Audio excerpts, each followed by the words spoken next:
IBPS PO main reasoning का paper 60 to 70% puzzles के question से भरा होता है, इसलिए हम स्टार्ट कर रहे हैं पजल टेस्ट के वीडियोस की सीरीज़।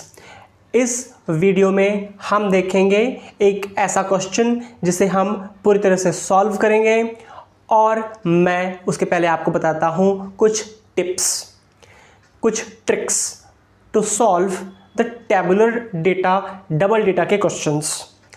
डबल डेटा का मतलब डेटा को एक और लेवल तक ले जाया जाता है। जैसे कि सपोज़ ए जयपुर जाता है, तो ए को लाल कलर पसंद है और वो जयपुर जाता है, तो पहले हम लिखेंगे ए, फिर लिखेंगे लाल, फिर लिखेंगे जयपुर। और बी के बारे में कहा गया कि उसे हरा रंग पसंद नहीं है और वह गोवा नहीं जाता, तो लेफ़्ट साइड में सबसे पहले लिखेंगे हरा देन गोवा। फिर सी के बारे में कहा जाएगा कि सपोज़ वो लखनऊ जाता है, तो हम कैसे लिखेंगे सी के बारे में? सी के बारे में हम लिखेंगे, सी के बाद जो कलर के लिए हम स्पेस छोड़ देंगे और फिर हम आगे लिखेंगे कि वह लखनऊ जाता है। इस तरह से ये टेबल बन जाएगा। तो पजल का सिंपल सा मीनिंग होता है something is given and something is hidden from the given part, we have to find out the hidden part and we have to complete the scenario के कंप्लीट होते ही आपको आपके जो भी क्वेश्चंस पूछे गए हैं उसके आंसर्स बहुत ही आसानी से मिलेंगे। तो लेते हैं क्वेश्चन आपके स्क्रीन पर आ रहा है, ध्यान से पढ़िए। और जो क्वेश्चन है वो इस प्रकार से है, B M T R K H and D. देखिए 7 लोग हैं, B M T R K H D are travelling in a train compartment with 3 tier sleeper berth. Each of them has a different profession of engineer, doctor, architect, pharmacist, lawyer, journalist and pathologist। तो ये double data का question है। 7 लोग हैं और 7 अलग अलग birth यहाँ पर दी गई हैं और 7 अलग अलग प्रोफेशंस दी गई हैं। आगे पढ़ते हैं। They occupy 2 lower berths, 3 middle berths and 2 upper berths. तो ये 7 बर्थ हो गई। आइए आगे पढ़ते हैं। Be the engineer. तो बी के आगे हम लिखेंगे, अब यहाँ पर हम सॉल्यूशन स्टार्ट करते हैं। सॉल्यूशन इस तरह से करेंगे कि B M T R K H and D ये हम कॉलम वाइज लिख लेंगे, और हम बी के राइट साइड में लिखेंगे इंजीनियर, क्योंकि हमें पॉजिटिवली बी के बारे में बताया गया है। Be the engineer is not on upper berth. तो बी के लेफ़्ट साइड में हम एक जगह छोड़ेंगे, क्योंकि हमें पता चल चुका है वो इंजीनियर है, फिर भी हम एक जगह छोड़ेंगे और लेफ़्ट साइड में हम एरो लगा के लिखेंगे अपर, यानी ये अपर बर्थ पर नहीं बैठता, तो लेफ़्ट साइड में नेगेटिव चीज़ें। The architect is the only other person who occupies the same type of berth as that of B. तो यहाँ पर B is a connector between architect and B's berth and architect's berth. तो हम ये लिख लेंगे कहीं और मार्जिन में, this is the hint. So B's berth, और क्या लिखेंगे, only B's berth is equal to architect's berth. ये एक हिंट है, और ओनली यहाँ पर एक कीवर्ड है, ये बहुत ही इंपॉर्टेंट कीवर्ड होने वाला है, ध्यान से उसे लिखेंगे। Only B's berth is equal to architect's berth. हम आगे पढ़ेंगे। M and H are not on the middle berth. तो हम M और H के लिए लिख लेंगे एक हाइफन डाल करके, एक स्पेस दे करके, एरो डाल करके हम लिख देंगे middle for M and H। आइए आगे बढ़ते हैं।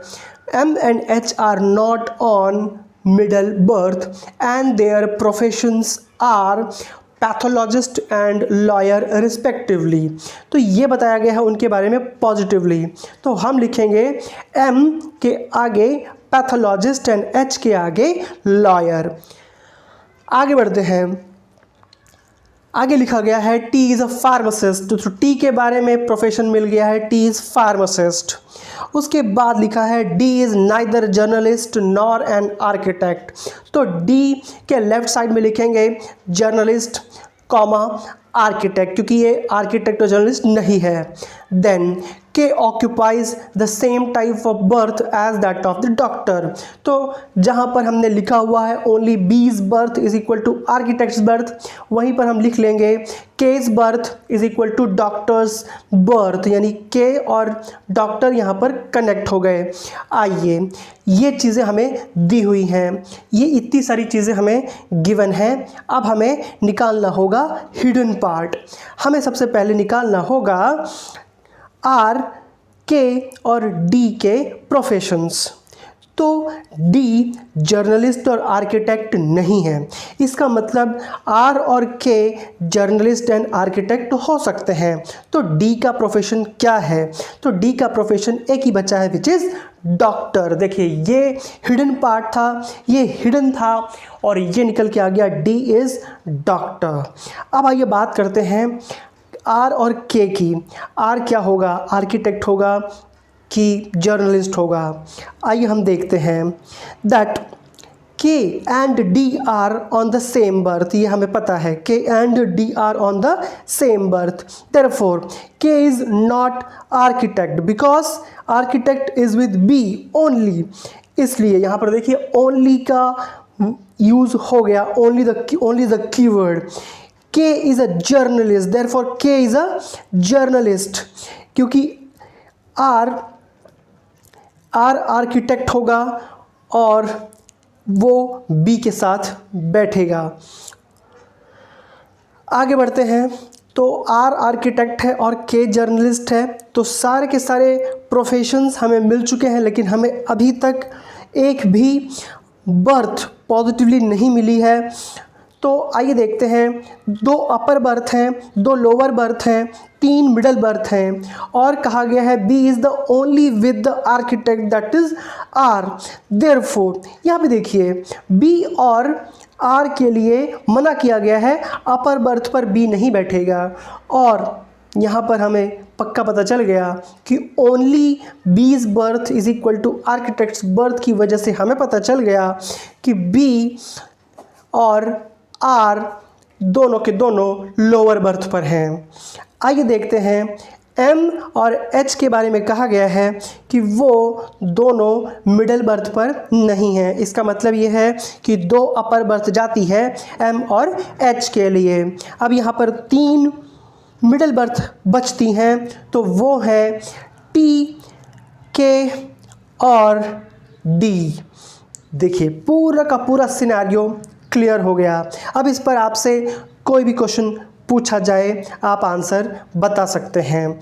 तो कमेंट में बताइएगा कि डी का प्रोफेशन क्या है और आर कौन से बर्थ पर है। तो इस तरह के बहुत सारे क्वेश्चंस हम सॉल्व करने वाले हैं। बहुत सारी चीज़ें यहाँ पर पजल टेस्ट के लिए आने वाली हैं, जैसे सिटिंग अरेंजमेंट, जैसे ब्लड रिलेशंस, ये सारी की सारी चीज़ें पजल टेस्ट के लिए बहुत इंपॉर्टेंट हैं। ये भी चीज़ें हम क्लियर करेंगे और आपके दिमाग में बैठाएंगे व्हाट इज़ पजल टेस्ट और किस तरह से उसको सॉल्व किया जाए। मिलते हैं अगले वीडियो में, तब तक के लिए अपना ध्यान रखिए। जय हिंद, वंदे मातरम।